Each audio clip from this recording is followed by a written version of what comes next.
Okay, let's test your AI model acronym knowledge. I'm going to give you a few. So LLM, it's pretty easy, right? That's large language model. And if you've ever used the extended thinking mode in one of those models, you might also know LRM, that's large reasoning model. But how about this one? LDM. Now, if you said large data model, that's a smart guess. It's wrong, but it's a smart guess. LDM actually stands for large data base model, and it's a different kind of model from these other ones entirely. So instead of training on books and articles and Wikipedia and what have you, an LDM can be trained on a selected number of tables or views that reside in a relational database using the columns you choose to include, which, as it turns out, is where most enterprise data resides. By estimate, only 1% of enterprise data ever ends up in front of an LLM. The other 99% is locked here inside these relational databases, often behind layers of encryption and access control. So if AI is going to be useful for the day-to-day work of business, something has to reach into this 99% here, and that something can be an LDM. So how does it do it? Well, let me give you an example. So let's say we've got a customer here, and this customer is shopping online for beauty products at a retailer, and they have found something they're interested in. So they pick out a product and they add it to their cart or to their wish list or something. Now, that right there is a pretty useful data point. So now the retailer is going to want to find other customers who behave like this one so that they can recommend products to them as well, like products like this one. Now, the traditional way to do that involves a data scientist creating a customer profile. So this is a profile of other similar customers, which we're kind of able to group together. And this profile is based on historical purchase patterns. Now, that might result in writing a SQL query to a relational database, and that SQL query might look something like this. So select customer ID from customers where the age is between 20 and 40, the city is New York, and the beauty spend is over 1,000. Now, what that query gives us is a list of other customers. Now, these customers might be interested in this same product as well. That's wonderful. So now we can target the customers in this list, right? Well, hold on a minute, because there's something about this list. This list is very much a rigid list because somebody had to guess what the right constraints were. And even setting aside whether that query here, whether it gives a good answer or not, this whole process is pretty slow because the data scientist needs to extract the records, load them into whichever analytics platform the team uses. They need to run their analysis and then report back. And it's also pretty expensive. Now, IBM has reported that customers spend something like 30% to 40% of their IT budget just moving data around. And beyond the cost, the moment this data leaves the safety of its well-protected and regulated environment, it gets harder to secure and track. So instead of writing a rigid SQL filter like this, what would an LDM query look like? Well, it would look something like this here. So you see here, this one looks pretty different. This says, give me the customers whose IDs are most similar to this customer ID, which we're referring to this guy here. And to do that according to the model trained on this table. So the big difference here is that nobody's had to hand pick which fields to include with that where clause. In that rigid version, the data scientist had to second guess which columns correlate with similar customers. And out of dozens of possible fields, they picked age, they picked city, and they picked total spend. Now, are those the right three?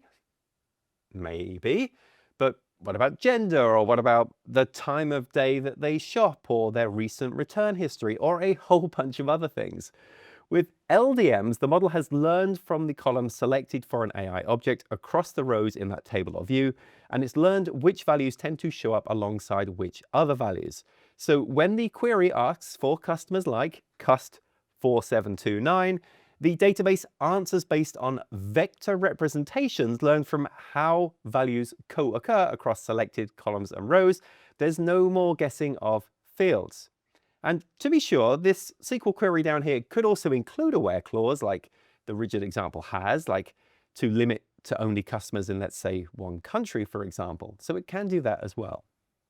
So an LDM query can effectively combine AI semantic queries with standard SQL capabilities. Perhaps that's really the best of both worlds. Now, how does a large database model actually do all of this? Well, it does it in 5 steps. So step number 1 is to pick a table in the relational database. This could be a customer list, a transaction log, anything with rows and columns. And then classify each column as categorical. That's for discrete values like state or status, or numeric. So that's for continuous values like age or price. And then the key for the column that identifies the row, like a customer ID. That's step 1. Now, step number 2 is to turn every value into a token. And to me, this is really the clever bit about LDMs, because this all relates to a technology called embeddings. Now, an embedding, well, it would take a word like maybe, let's say, cat, and then it turns that word into a list of numbers, or more specifically, a vector. So it might be something like this, much longer than this, but you kind of get the idea. It's a vector. And words with similar meanings, let's say the word kitten, for example, well, they get vectors that point in a similar direction. So maybe a kitten has numbers that look something like this. So you see they're pretty similar. But numbers are much trickier. Now, you might assume that the numbers 37 and the numbers 38 would be a bit like kitten and cat, in that they would naturally land close in vector space because they're close numerically. But the model doesn't really have the concept of numbers as, well, numbers. To it, 37 and 38 are just 2 different tokens, possibly no closer to each other than 37 and kitten. Now, for sure, they could end up with similar vectors indirectly if, let's say, that 37-year-olds and 38-year-olds tend to act alike across the rest of the data.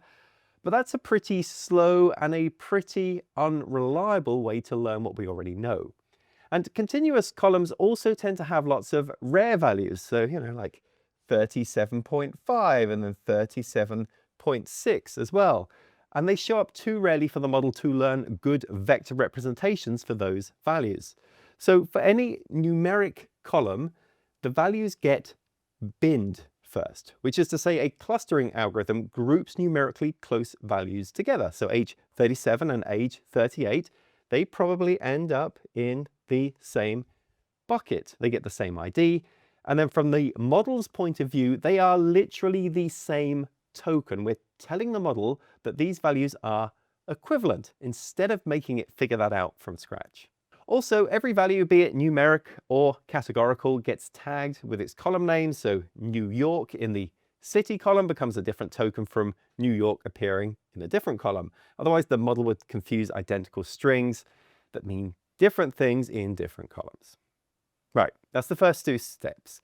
Step number 3 is each row becomes a sentence, and specifically it becomes an unordered sentence, also known as a bag of words.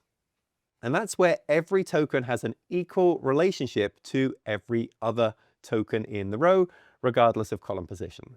So a row about customer 4729, that's our customer from right at the beginning, it might look something like this. So city, New York, age B7, gender F, spend B12, category beauty. And each token pairs a column name with a value. So categorical fields keep their original labels like New York or beauty. And numeric fields like age and spend show up as bucket IDs from that binning step here. So bucket 7 or B7 might be for ages 35 through 39. Now, step number 4 is the training step. So a self-supervised neural network reads through all of those row sentences and learns a vector for each unique token. And the result is every selected categorical value and every numerical cluster gets represented in the model's vocabulary. Values that appear in similar rows end up near each other. So for example, cities where customers behave similarly will cluster together.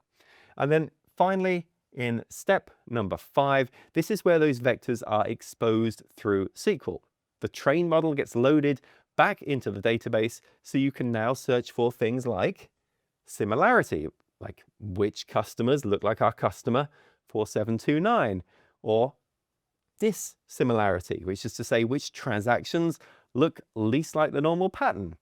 We can also look for clustering, where a product belongs with a group of reference products. There is analogy, whether one relationship looks like another relationship. And then there's also commonality, which records show especially common or uncommon patterns. And this is all running as standard SQL against the database itself, with the data being used in place rather than being sent off to an AI model someplace else. Now, I've used a retail example throughout this, but LDMs are already running in production across plenty of industries. So let me give you a few examples. One of them is insurance. So they're retrieving the most similar past contracts from millions of records to predict which quotes are most likely to be successful.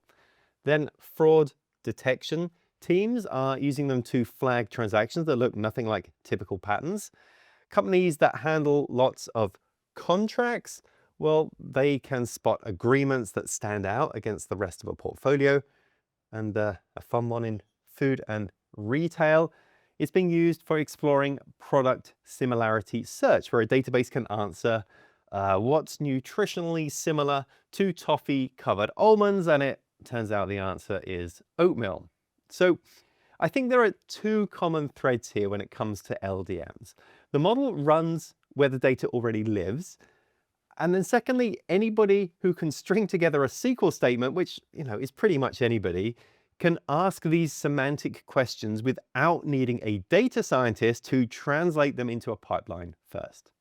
Now, as for commercial examples of an LDM, IBM launched the first database product built around an LDM back in 2022. It's called SQL Data Insights, and it ships as part of DB2 for ZOS.